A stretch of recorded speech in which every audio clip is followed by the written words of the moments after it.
नमस्कार, कैसे हैं आप सब। मैं डी एन वर्मा, अतिथि सहायक प्राध्यापक राजनीति विज्ञान शासकीय एकलव्य महाविद्यालय डोंडिलोहारा, जिला बालोद, छत्तीसगढ़। आप सभी का डीवी लिसम एजुकेशन में स्वागत करता हूं। आज का जो यह लेक्चर है, यह एमए राजनीतिक विज्ञान 4 सेमेस्टर द्वितीय प्रश्न पत्र अर्थात लोक प्रशासन हेतु बहुत ही उपयोगी है। साथ ही साथ जो बच्चे अभी बीए कर रहे हैं, एमए कर रहे हैं या इसके अलावा जो सिविल सर्विस की तैयारियां कर रहे हैं, उनके लिए भी यह बहुत ही महत्वपूर्ण टॉपिक है, क्योंकि आज का जो टॉपिक है यह महाविद्यालयीन शिक्षा के अलावा सामान्य पेपरों से संबंधित भी माना जा सकता है। साथ ही साथ यह एक सैद्धांतिक के साथ साथ व्यवहारिक टॉपिक भी कहा जा सकता है। इस वीडियो में हम देखेंगे कि नौकरशाही होता क्या है। अंग्रेजी में नौकरशाही को ब्यूरोक्रेसी कहा जाता है। हम पहले प्रस्तावना की बात कर ले तो सर्वप्रथम 18वीं शताब्दी के मध्य में दी गोर्ने, एक फ्रांसीसी विचारक हैं, दी गोर्ने नामक व्यक्ति ने नौकरशाही शब्द का प्रथम बार प्रयोग किया था, ऐसा भी माना जाता है। उन्होंने इस शब्द का प्रयोग शिकायत करने के लिए किया गया था। उनके शब्दों में फ्रांस में एक नई बीमारी ने जन्म लिया था जो हमारे लिए भयंकर मुसीबत बन सकती है। इस बीमारी का नाम है ब्यूरोनिया।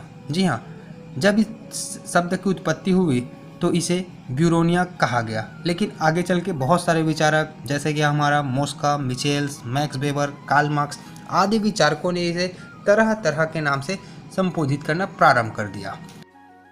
सबसे पहले हम चर्चा करें नौकरशाही का अर्थ। जी हाँ, मीनिंग ऑफ ब्यूरोक्रेसी।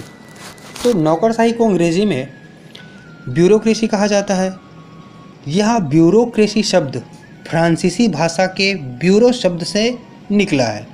इसका अर्थ एक विभाग या संभाग होता है। यह प्रायः सरकारी विभाग का परिचायक है। फ्रांस में इस शब्द का प्रयोग ड्रावर वाली मेज, अर्थात हम जो मेज इस्तेमाल करते हैं पढ़ने के लिए या जो लिखने के लिए जो डेस्क होता है उनके लिए इस्तेमाल किया जाता था। इस डेस्क पर जैसे हम लोग कपड़ा ढकते हैं, बिल्कुल इसी तरीके से इस डेस्क पर ढके कपड़ों को ब्यूरल कहा जाता था, ब्यूरल। तथा इसी के आधार पर निर्मित ब्यूरो शब्द सरकारी कार्यों का परिचायक हो गया। आगे चलकर इसका प्रयोग विशेष प्रकार की सरकार को चलाने के लिए संभवतः फ्रांसीसी क्रांति के पूर्व फ्रेंच सरकार के लिए किया गया। अब धीरे धीरे ब्यूरोक्रेसी शब्द का प्रयोग जहाँ जहाँ सरकार में निरंकुशता, संकुचित दृष्टिकोण तथा भ्रष्टाचार दिखाई देता था, इन सब कार्यों के लिए या इन सब व्यवहारों के लिए एक शब्द का इस्तेमाल किया जाने लगा जिसे आज हम लोग नौकरशाही के नाम से जानते हैं। अब चर्चा कर ले हम लोग नौकरशाही की परिभाषा। जी हाँ, डेफिनेशन ऑफ ब्यूरोक्रेसी। पहली परिभाषा है हरमन फाइनर के अनुसार। वह कहता है नौकरशाही अधिकारियों का शासन है। दूसरी परिभाषा है लासवेल तथा कैप्लान के अनुसार। वह मानता है कि नौकरशाही उच्च वर्गों के द्वारा एक सरकारी पद को प्राप्त कर भ्रष्ट कार्यों को करना है। नेक्स्ट परिभाषा हम देख लेते हैं एनसाइक्लोपीडिया ब्रिटेनिका के अनुसार। इनके अनुसार है जिस प्रकार तानाशाही का अर्थ तानाशाह का तथा प्रजातंत्र का अर्थ जनता से होता है, उसी प्रकार ब्यूरोक्रेसी का अर्थ ब्यूरो अर्थात सरकारी कर्मचारियों के शासन से होता है। नौकरशाही के अर्थ परिभाषा को एवं अवधारणा को बहुत से लोगों ने समझाने का प्रयास किया। जैसे हम देखें Max Weber, Karl Marx, Mosca, Michels, इन्होंने समस्त अवधारणा को वैश्विक स्तर पर बताने का प्रयास किया। सभी ने अपने विचारों में रोचक तथ्यों के साथ इन्हें बताने का प्रयास किया और सब ने कहीं ना कहीं समान बातों और समान आलोचना तथा विशेषताओं को बताने का प्रयास किया है। इसके संदर्भ में हम देख सकते हैं कि भारत में नौकरशाही की क्या स्थिति है। नौकरशाही का अर्थ और परिभाषा के पश्चात अब हम प्रकार की चर्चा कर लेते हैं। यहाँ जो प्रकार बताया गया है वह FM मार्क्स ने बताए हैं। उनके अनुसार नौकरशाही के 4 प्रकार हो सकते हैं या होते हैं। पहला, अभिभावक नौकरशाही। दूसरा, जातीय नौकरशाही। तीसरा, संरक्षक नौकरशाही। और चौथा, योग्यता नौकरशाही। एक एक पे अब हम लोग चर्चा कर लेते हैं। तो पहला है अभिभावक नौकरशाही। हम यहाँ मान के चलते हैं कि इस प्रकार का जो नौकरशाही होता है यह जनहित संबंधी समस्त कार्यों को करना चाहती है। इनके समस्त कार्यों के पीछे सिर्फ और सिर्फ जनहित की भावना छुपी होती है। ये मान सकते हैं कि यह जो नौकरशाही होता है अर्थात अभिभावक नौकरशाही लोक कल्याण और लोकतंत्र पर अधिक विश्वास करता है। दूसरा देख लेते हैं हम लोग, जातीय नौकरशाही। इसमें हम मान के चलते हैं कि जब प्रशासनिक और राजनीतिक सत्ता एक ही वर्ग या एक ही दल या एक ही विशेष लोगों के हाथों में हो जाती है तो इसे हम लोग जातीय नौकरशाही मान सकते हैं। इसमें होता यह है कि राजनीतिक सत्ता और जो प्रशासनिक सत्ता होता है वह एक ही व्यक्ति, कहने का मतलब यह है कि इसमें बड़े व्यक्ति, धनाढ्य व्यक्ति या एक विशेष वर्ग के लोगों का हाथ होता है और शासन सत्ता का संचालन सिर्फ उन्हीं व्यक्तियों के द्वारा किया जाता है। तीसरा देखते हैं संरक्षक नौकरशाही। नाम से पता चलता है संरक्षक नौकरशाही। इसका मतलब यह है कि जब सरकार के माध्यम से सरकारी कार्यों को करने के लिए कर्मचारियों की नियुक्ति की जाती है अर्थात लोक सेवकों की जब नियुक्ति की जाती है तो उनकी योग्यताओं पर ध्यान नहीं दिया जाता। अर्थात योग्यता के आधार पर उनकी नियुक्ति न करके पहुंच के आधार पर, अर्थात जिस व्यक्ति की जितनी अच्छी पहुंच होगी उनको उतनी अच्छी जॉब मिल सकती है।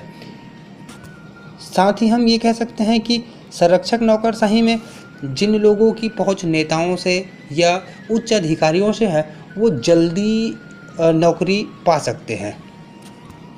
इससे स्पष्ट होता है कि संरक्षक नौकरशाही मतलब वो पहले से संरक्षक है। अगर उनकी कोई अच्छी पहुंच है, उनके पास अगर पैसा है तो उनको ज़्यादा योग्यता रखने की आवश्यकता नहीं होती।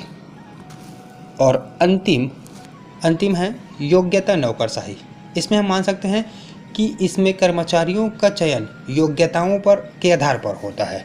अर्थात सरकारी अधिकारी में जितने गुण होंगे वो उस गुण के आधार पर उसका चयन होता है। योग्यता की जांच के लिए निष्पक्ष और परीक्षाएं भी आयोजित की जाती है। जैसे हम लोग पीएससी, यूपीएससी, रेलवे आदि का एग्ज़ाम दिलाते हैं और किसी पद को प्राप्त करते हैं। हम ये भी मान सकते हैं कि इसका जो लक्ष्य होता है वो लोक सेवा का मतलब लोगों की सेवा करना होता है। साथ ही साथ यह सदैव सामान्य हित और लोगों के हित के बारे में सोचता है तथा देश को आगे बढ़ाने के बारे में सोचता है। अगर हम लोग अल्टरनेट देखें तो ये जो नौकरशाही है, योग्यता नौकरशाही, ये बहुत महत्वपूर्ण नौकरशाही माना जा सकता है। प्रकार के पश्चात अब हम लोग विशेषता पे चर्चा कर लेते हैं। तो यहाँ पे हम जो विशेषता पे जो चर्चा करेंगे वो भारतीय नौकरशाही के संदर्भ में होगा। भारतीय समाचार पत्र में कहा गया है कि सरकारी मुलाजिमों पर टिप्पणी करते हुए लिखा कि देश के सरकारी नौकरशाही जिन्हें दिल लगे से बाबू कहा जाता है, कुल मिलाकर समाज के रक्त पिपांसु लोगों का एक समूह मात्र है। इससे स्पष्ट होता है कि जिन्हें हम बाबू कहते हैं, बड़े बाबू कहते हैं, वो रक्त पिपांसु होते हैं अर्थात लोगों का खून चूसने वाला होता है। ये बातें बहुत प्राचीन हो चुकी है।